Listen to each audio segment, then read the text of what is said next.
name is Jagdish Adhikari. I'm Maths faculty at Vidya Mandir classes, HCL Korba. As we know that students, this week is our Olympiad week and the topic for this week will be whole numbers. What we are going to do this week? We have divided the sums in 3 levels, level 1, level 2, level 3. Level 1 is our easiest, level 2 is moderate and the level 3 is our advanced or the toughest. Today we'll be doing level 1 questions. The purpose of doing these questions or the level of these questions are as similar as the questions coming in Olympiads. So every student needs to pay attention and do the questions in their copies and practice it at least 2 times. Okay, question 1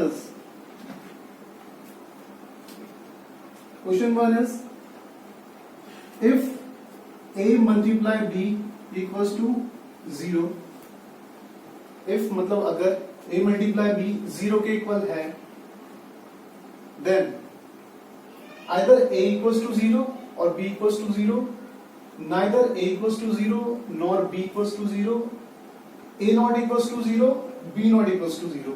So which of these following option will be most suitable? मतलब हमको ऐसा option चुनना है जो सबसे ज्यादा suitable हो.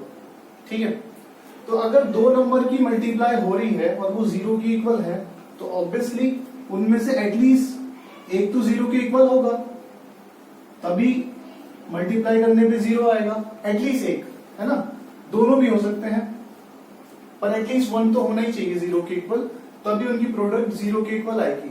तो अभी हमको पता नहीं है कि कौन 0 के इक्वल है, क्योंकि हमारे पास तो 2 वेरिएबल्स है. वेरिएबल्स मतलब जिनकी वैल्यू अननोन है, तो इनकी वैल्यू अननोन है. ठीक, तो ये भी 0 के इक्वल हो सकता है, ये भी 0 के इक्वल हो सकता है. तो हमको क्या करना है, बाय ऑप्शन देखना है विच इज सुटेबल. जैसे ऑप्शन नंबर 1 में बोला है आइदर A और B 0, मतलब या तो A 0 होगा या B 0 होगा, दोनों में से कोई एक होगा. तो ठीक है, अभी इसको रखते हैं, कंसीडर करते हैं इसको बाद में. सेकंड है नाइदर A नॉर B 0, ना तो A 0 के इक्वल होगा ना B 0 के, तो ऐसा तो हो ही नहीं सकता. अगर मल्टीप्लाई करने पे 0 आ रहा है तो एटलीस्ट 1 तो 0 के इक्वल हो गई कोई ना कोई, है ना. आगे इसमें बोला A not equal to 0, A 0 के इक्वल नहीं है. ठीक है, B not equal to 0, B भी 0 के इक्वल नहीं है. तो इसमें जो सबसे सुटेबल ऑप्शन है वो ऑप्शन A है, या तो A 0 या B 0, क्योंकि बाकी जितने भी ऑप्शन है सेकंड वाला तो हो ही नहीं सकता. बाकी C और D. C में बोला A नॉट इक्वल टू 0, पर इसने ये क्लियर नहीं किया कि फिर कौन 0 है. अगर A 0 नहीं है तो फिर 0 कौन है. और D में बोला है B नॉट इक्वल टू 0, कि B 0 के इक्वल नहीं है, तो B नहीं है तो फिर कौन है. तो इन दोनों ऑप्शंस में इसने क्लैरिफाई नहीं किया कि 0 के इक्वल कौन है, जबकि ऑप्शन A में बिल्कुल क्लैरिफाई है कि या तो A 0 के इक्वल है या B 0 के इक्वल है. इसलिए इसका जो आंसर है वो ऑप्शन A है. ठीक है, तो ऐसे कभी भी क्वेश्चंस एग्जाम में आते हैं जिनमें हमको एक प्रॉपर आंसर नहीं मिल रहा है, तो उसमें हमको क्या करना है, जो मोस्ट सुटेबल ऑप्शन है वही हमारा आंसर है. तो आपको मोस्ट सुटेबल ऑप्शन को जाना है, चुनना है मतलब. ठीक है, नेक्स्ट क्वेश्चन है find the value of 26 minus 3 multiply 2 plus bracket में 8 प्लस 8 डिवाइडेड बाय 2. ठीक है, तो ये हमारा क्वेश्चन है. हमने छोटी क्लासों में पढ़ा होता है एक रूल बोर्ड मास, तो बोर्ड मास के अकॉर्डिंग इन क्वेश्चनों को हम करते हैं. अब ये रूल बोर्ड मास होता क्या है, इसको थोड़ा सा मैंने इम्प्रोवाइज किया है अपने हिसाब से ताकि समझने में बहुत इजी पड़े. तो सबसे पहले हमको B for bracket O for open, तो B for bracket O for open तो हमने पढ़ा था, पर मैंने इसमें क्या किया, मैंने बोला B for bracket solve and open, B for bracket solve then open. मतलब पहले B को मतलब ब्रैकेट को सॉल्व करना है और देन ओपन करना है. और सॉल्व कैसे करेंगे, उसके अंदर भी सबसे पहले डिवाइड मल्टीप्लाई ऐड सब्ट्रैक्ट करना है. मतलब ब्रैकेट को सॉल्व करना है पर अंदर भी क्या करना है, पहले डिवाइड मल्टीप्लाई ऐड सब्ट्रैक्ट. तो इसमें सबसे पहले हमको ब्रैकेट देखना, ब्रैकेट है कहां पर, तो ब्रैकेट ये रहा. तो अब सबसे पहले क्या करेंगे, डिवाइड. तो कर देते हैं. 8 को 2 से डिवाइड किया 4 आया, ठीक है। उसके बाद मल्टीप्लाई हो रहा है, नहीं। ऐड हो रहा है, हाँ हो रहा, तो उसको फिर ऐड कर देना है, ये आ गया 12, ठीक। अगला स्टेप क्या है, अगले स्टेप में ब्रैकेट सॉल्व ओपन हो चुका है, अब ब्रैकेट तो नहीं है, अब बचा है DMAS, मतलब डिवाइड मल्टीप्लाई ऐड सब्ट्रैक्ट। कहीं डिवाइड हो रहा है, नहीं। मल्टीप्लाई हो रहा है, हाँ ये रहा, 3 2 just 6। अब उसके बाद ऐड और सब्ट्रैक्ट, तो ये और ये प्लस है दोनों, तो इनको कर देते हैं हम ऐड, तो 38 आ जाएगा, और उसमें से 6 को क्या कर देंगे सब्ट्रैक्ट, तो 32 आ जाएगा। तो हमारा आंसर है 32, विच इज ऑप्शन ए, जो कि ऑप्शन ए है। तो ध्यान रखना, जब इस टाइप के क्वेश्चंस आते हैं तो आपको पहले ब्रैकेट सॉल्व करना है, ठीक है। एक चीज और, हम इसको ना यहां भी मल्टीप्लाई कर सकते थे, पर आपको ध्यान में क्या रखना है कि जैसे कोई नंबर मल्टीप्लाई हो रहा है तो वो सेपरेट होना चाहिए। जैसे यहां से ये माइनस के थ्रू सेपरेट हो रहा है, यहां से प्लस के थ्रू सेपरेट हो रहा है। ऐसा नहीं कि अगर वो इसके साथ यहाँ पे कोई साइन नहीं है और फिर मल्टीप्लाई हो रहा है और मल्टीप्लाई भी है, तो पहले फिर आप ब्रैकेट सॉल्व करोगे, ठीक है।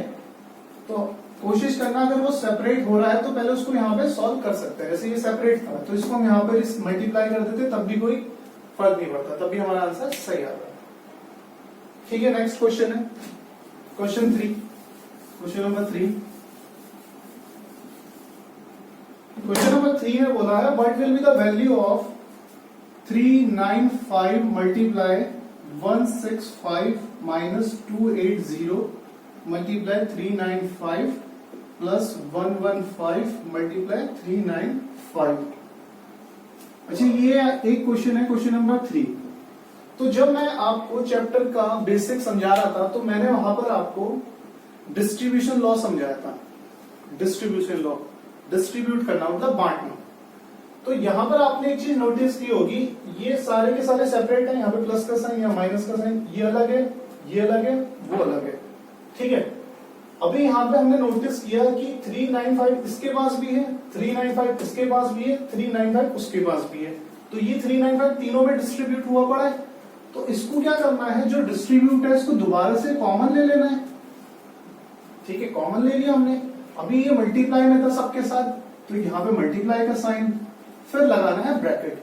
जो भी चीज कॉमन ली है उसके बाद मल्टीप्लाई लगा दो और फिर लगाओ ब्रैकेट। अभी जैसे ही यहां से यहां कॉमन आ गया तो इधर से क्या रह गया 165, फिर ये साइन, इधर से क्या बचा 280, है ना, ये तो इधर आ चुका है कॉमन। उधर से क्या बचा प्लस 115, ठीक है। और अब इसको ऐड करते हैं, इन दोनों को सब्ट्रैक्ट किया तो माइनस का 115 बचेगा और प्लस का 115, माइनस का 115 कट के क्या हो गया 0, है ना, ये 0 हो चुका है। तो ये 0 के साथ मल्टीप्लाई होगा तो ये भी क्या हो जाएगा 0। तो देखो ये क्वेश्चन अगर हम इसे नॉर्मल मल्टीप्लाई करते तो पहले इन दोनों की करनी पड़ती, फिर इन दोनों की, फिर उन दोनों की, फिर इन्हें सब्ट्रैक्ट करते, जो आंसर आया फिर जो है उसके साथ उसको ऐड करते, तब जाके कहीं 0 आता। तो उसमें अगर एग्जाम में ये क्वेश्चन आता है ओलंपियाड में तो वहां पे टाइम कम होता है, और अगर इतना बड़ा एक क्वेश्चन इतना टाइम लगा देंगे हम तो बाकी क्वेश्चन में टाइम कैसे देंगे। तो इसी टाइम को बचाने के लिए ये मेथड है डिस्ट्रीब्यूशन लॉ। इसमें क्या करना है आपको, जो जो कॉमन आ रहे हैं उसको कॉमन ले लो और जो बच रहे हैं उनको अंदर लिख लो, ठीक है। और फिर उसके बाद ऐड सब्ट्रैक्ट मल्टीप्लाई डिवाइड जो भी है, तो जो बचता है रेस्ट उसकी मल्टीप्लाई लास्ट में कर देंगे। ये हमारा आंसर है। और आंसर कौन सा है इसमें, option D, option D correct है,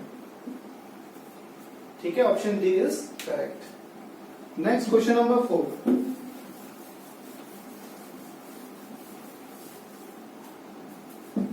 तो ये था हमारा प्रीवियस वाला डिस्ट्रीब्यूशन वाली प्रॉपर्टी। क्वेश्चन नंबर 4 की बात करते हैं। 158 मल्टीप्लाई 4 मल्टीप्लाई 25 मल्टीप्लाई 6।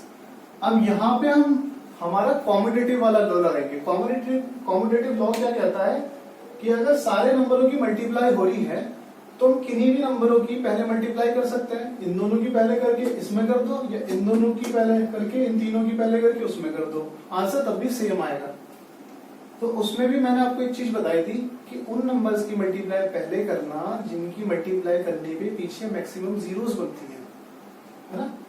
तो मैक्सिमम जीरोस कब बनेगी, जब मैं इन दोनों की मल्टीप्लाई करूंगा, है ना। ये 4 है, ये 25 है, तो 4 25 जा 100, इधर बच गया 6। अगर ये 25 इधर लिखा होता तो पहले इसको इधर अरेंज कर लेते, ये डायरेक्ट भी कर सकते थे। तो मैंने इनकी मल्टीप्लाई करी तो 100 आ गया। 100 से 158 की मल्टीप्लाई करूंगा तो बस डबल जीरो पीछे लगनी है। अब बहुत इजीली 6 की मल्टीप्लाई हो जाएगी, है ना।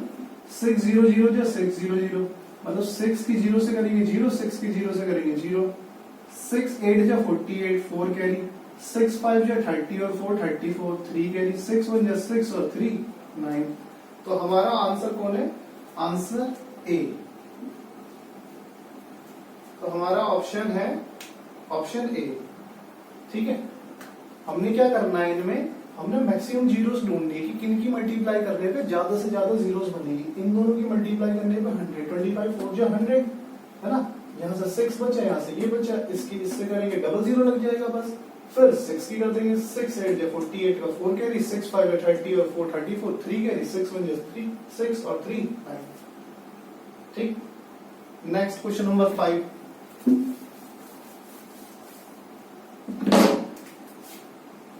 क्वेश्चन नंबर 5, क्वेश्चन नंबर 5 में बोला है 3 multiply 7 minus 10 plus 54 divided by 9, इसका आंसर क्या होगा। तो ये सारे के सारे अलग सेपरेटेड है, इसमें भी फिर भी बोर्ड मास लगेगा। तो ये मल्टीप्लाई हो रहा है, मैंने बताया था जब मल्टीप्लाई अलग सेपरेट हो तो उसको हम पहले कर सकते हैं, तो 21, ठीक है। मल्टीप्लाई कर सकते हैं और डिवाइड कर सकते हैं बस। अब यहां पर ये दोनों क्या हो रहे हैं, डिवाइड हो रहे हैं, तो बोर्ड मास के रूल के अकॉर्डिंग पहले इनको कर लेते हैं। 54 9 की डेल में 6 बार में, ठीक है। 21 में से 10 गया, बचा 11 और 11 प्लस 6 17। तो हमारा आंसर कितना आ गया, 17, ठीक है। तो ऑप्शन कौन सा करेक्ट है, ऑप्शन सी करेक्ट। तो याद रखना कि अगर मल्टीप्लाई सेपरेट है हर एक नंबर से किसी भी साइन के थ्रू, तो उसको हम पहले कर सकते हैं, ठीक है। उसके बाद वही बोर्ड मास लगाना है हमको, डिवाइड एड सब्ट्रैक्ट जो भी है। Monica reads 120 pages of a book in a 4 day. If she always reads 6 more pages than the previous day, find the number of pages she read on the first day. बहुत अच्छा question है। इसमें बोला है Monika 120 pages read करती है, पढ़ लेती है 4 दिन में। If she always reads 6 more pages than the previous day, अगर वो हर दिन जितने पिछले दिन पेजेस पढ़े थे उससे 6 पेजेस ज्यादा पढ़ती है, तो उसने पहले दिन में कितने पेजेस पढ़े थे। मतलब जैसे 4 दिन तक उसने पेजेस पढ़े, बुक्स पढ़ी, है ना, और 4 दिन में टोटल 120 पेजेस उसने पढ़ लिए। और इसमें ये बोला है कि अगर वो हर दिन 6 पेज ज्यादा पढ़े, मतलब जैसे आज 6 पढ़े तो अगले दिन 6 पेज और ज्यादा पढ़ेगी 12, उससे अगले दिन और 6 पेज ज्यादा पढ़ेगी मतलब 18, और उससे अगले दिन और 6 पेज ज्यादा पढ़ेगी मतलब 24। तो ऐसी वो हर दिन करती है कि 6 पेजेस ज्यादा पढ़ती है। तो ये बताना है कि फर्स्ट डे उसने कितने पेजेस पढ़े होंगे। तो हम क्या करते हैं, लेट कर लेते हैं, let pages she read on first day, है ना। हमने लेट कर लिया कि उसने फर्स्ट डे में एक्स पेजेस पढ़े थे, ठीक। अब सेकंड डे में कितने हो जाएंगे, वो हर दिन 6 पेजेस ज्यादा पढ़ती है, तो पहले एक्स थे तो सेकंड डे हो जाएंगे 6 x प्लस 6, 6 ज्यादा हो जाएंगे ना, 6 ऐड होगा, चीजें ज्यादा होती है तो ऐड होगा, ठीक है। थर्ड डे में, तीसरे दिन में वो कितने पढ़ेगी, जितने सेकंड डे में पढ़े थे उससे भी 6 ज्यादा, है ना। यही बोला है ना, हर दिन वो 6 पेज बढ़ाती रहती है। तो अगर पहले x थे तो अगले दिन x प्लस 6 हो जाएंगे, third day x plus 6 plus x, है ना, इसके भी 6 ज्यादा। और फोर्थ डे में क्या हो जाएगा, जो थर्ड डे पढ़ा उसका भी 6 ज्यादा, ठीक है। तो इसको हम थोड़ा सा सॉल्व कर लेंगे, तो यहाँ पे तो ये तो आ जाएगा x प्लस 12 और ये हो जाएगा x प्लस 18। तो टोटल पेजेस कितने पढ़े, total pages she read in 4 days. Total pages she has read in 4 days. तो 4 डे में उसने टोटल 120 पेजेस पढ़े थे.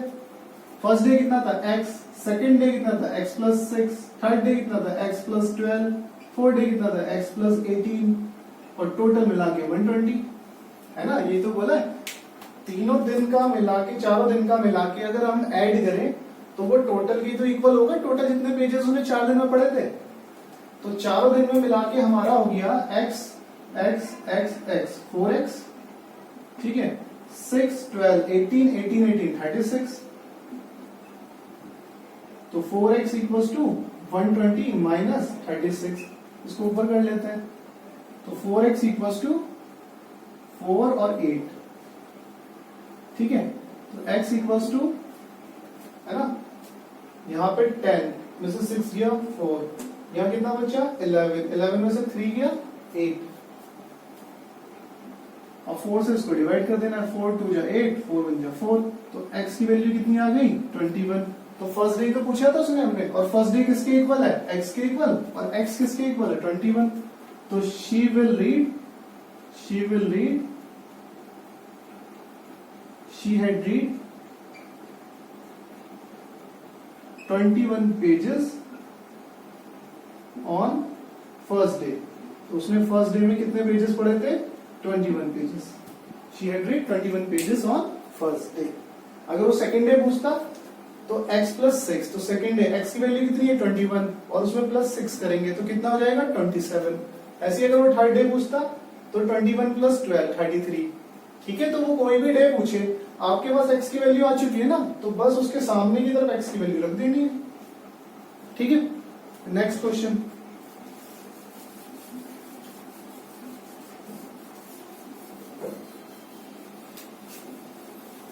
नेक्स्ट क्वेश्चन में बोला उसने find the sum of all the factors of 16. 16 के सारे फैक्टर्स का सम. फैक्टर्स मतलब होते हैं जिसके टेबल में 16 आता है ना. तो पहले तो फैक्टर्स ऑफ 16 हमको पता होना चाहिए, तो उसको पता करने के लिए हम क्या करते हैं, इसका एलसीएम ले लेते हैं, इससे इसके फैक्टर आ जाएंगे. ठीक, तो यहां से कौन कौन से फैक्टर आए, फैक्टर्स ऑफ 16. तो किस किस के टेबल में 16 आता है, 1 के टेबल में आता है, 2 के टेबल में आएगा, 2 2 जा 4 के टेबल में आएगा, 2 2 जा 4 4 2 जा 8 के टेबल में आएगा, 2 2 जा 4 4 2 जा 8 8 2 जा 16 के टेबल में आएगा. तो इन सारे टेबल्स में हमारा 16 आता है. ये सारे फैक्टर है 16 के, बस इनका सम निकालना है. Sum equals to 1 plus 2 plus 4 plus 8 plus 16. तो ये हमारा हो गया 4 2 8 10, 10 और 20 30 31. तो ऑप्शन डी करेक्ट. ठीक है, तो कभी भी पूछो कि किसी फैक्टर का मतलब किसी भी नंबर के फैक्टर का सम बताइए, तो सबसे पहले उसके फैक्टर्स कर लेंगे एलसीएम से. अभी 1 के टेबल में तो सब आते हैं, तो 1 तो ऑब्वियसली फैक्टर होगा ही होगा. नेक्स्ट यहां देखना है जो बचा लास्ट में 2. अभी इसके बाद 2 2 जा 4, इनके मल्टीप्लाई करके यहां लिखते रहेंगे. 2 2 जा 4, 2 2 जा 4, 2 जा 8, 2 2 जा 4, 2 जा 8, 2 जा 16. ये सारे हमारे फैक्टर आ गए, बस अब इनका सम निकाल देंगे. ठीक, next question. Question number 8. Question number 8 में बोला which of the following are common factors of 16 and 28. 16 and 28 का कॉमन फैक्टर क्या है. तो पहले इसका कॉमन फैक्टर निकालने के लिए इसके फैक्टर निकालने पड़ेंगे. एलसीएम कर लेते हैं. तो इसका एलसीएम ये आ गया. ऐसी 28 का एलसीएम करते हैं. ठीक है, तो ये इनके एलसीएम आ गए. तो यहां पे लिख लेंगे फैक्टर ऑफ 16. तो 16 के फैक्टर क्या क्या आ गया, 1 2 2 2 2. ये आया 16 का फैक्टर. ऐसे ही वहां पे 28 का फैक्टर क्या आया, फैक्टर ऑफ 28. तो 2 2 7. तो कॉमन फैक्टर क्या कौन कौन से हो गए, कॉमन फैक्टर. कॉमन फैक्टर मतलब जो दोनों में आ रहे हैं. ठीक है, तो इसने पूछा था इन दोनों के कॉमन फैक्टर्स बताइए, मतलब जो ऐसे नंबर जो दोनों के फैक्टर में आते हैं, मतलब जो 16 को भी डिवाइड करते हैं, 28 को भी डिवाइड करते हैं, वो नंबर हमको बताना है, ठीक है, जो दोनों को डिवाइड करते हैं। तो 1 तो ऑब्वियसली सभी का फैक्टर होगा, ठीक। सेकंड है 2 इसमें है, हाँ इसमें भी है, तो 2 हो गया, ठीक है। नेक्स्ट 2 इसमें है, इसमें भी है, हाँ ये वाला 2 भी हो गया। अभी जैसे हमने ये दोनों 2 ले लिए है ना, अब इनको दोबारा यूज नहीं करना, ऐसे इन दोनों को दोबारा यूज नहीं करना। अब ये 2 इसमें है और तो कोई 2 नहीं है, ये 2 है, यहां भी कोई नहीं है, तो यही हमारा आंसर है। तो इसका ऑप्शन कौन सा है? ऑप्शन, वैसे ऑप्शन में तो वैसे दिए हैं, हाँ तो कौन सा हो जाएगा? 2 1 जा 2 और 2 2 जा 4। तो ऐसे दो नंबर कौन कौन से हैं हमारे? 2 और 4, तो ऑप्शन ए करेक्ट है, ठीक है। तो ऐसे दो नंबर हमारे कौन से हो गए? 2 और 4। 2 और 4 की टेबल में 16 और 28 दोनों आते हैं। तो पहले इनके लिए फैक्टर निकालना है दोनों का, फिर जो कॉमन है उसको लिख लो। अच्छा, अगर इसलिए बोला होता केवल कॉमन फैक्टर तो मल्टीप्लाई करके जो आता वही आंसर, पर इसने ऑप्शन में थोड़ा डिफरेंट करके दिया है, तो उसमें आपने क्या करना, कंफ्यूज नहीं होना। 2 1 जा 2, 2 1 जा 2 और 2 2 जा 4, ठीक है। तो दो फैक्टर हमारे 2 और 4, तो ऑप्शन ए करेक्ट है। Next question number 9।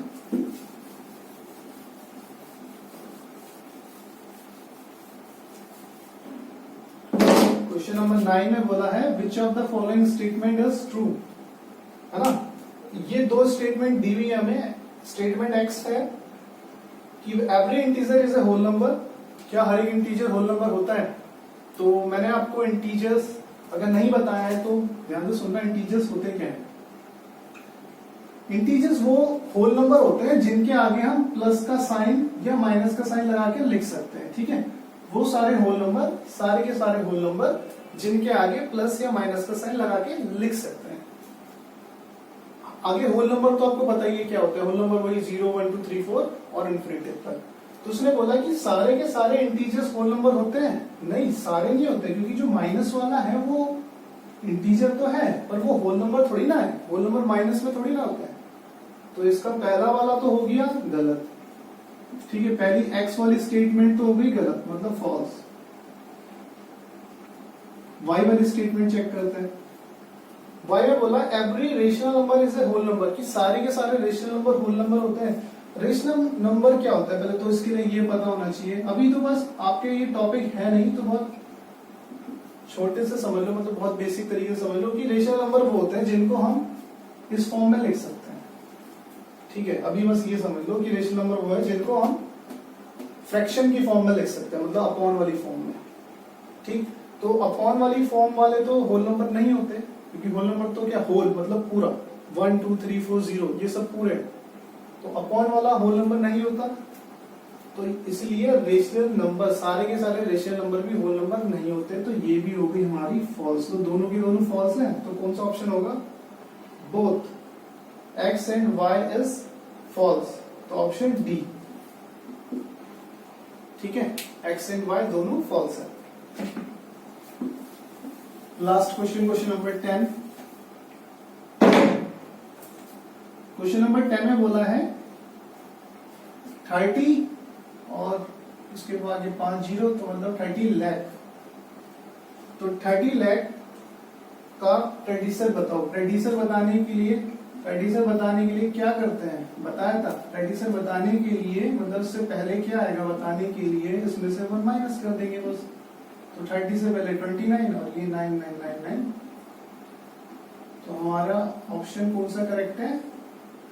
Option C is correct.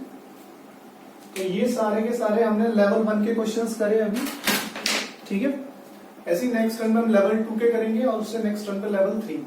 अगर किसी बच्चे ने इस चैप्टर से रिगार्डिंग कोई भी लेक्चर मिस कर दिया है तो इस वीडियो के डिस्क्रिप्शन में वो लेक्चर की लिंक हमने डाल दी है, या फिर आप हमारे YouTube चैनल पे डायरेक्टली जाके भी उस लेक्चर को एक्सेस कर सकते हो।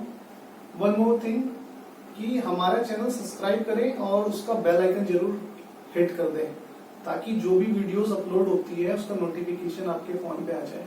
Thank you.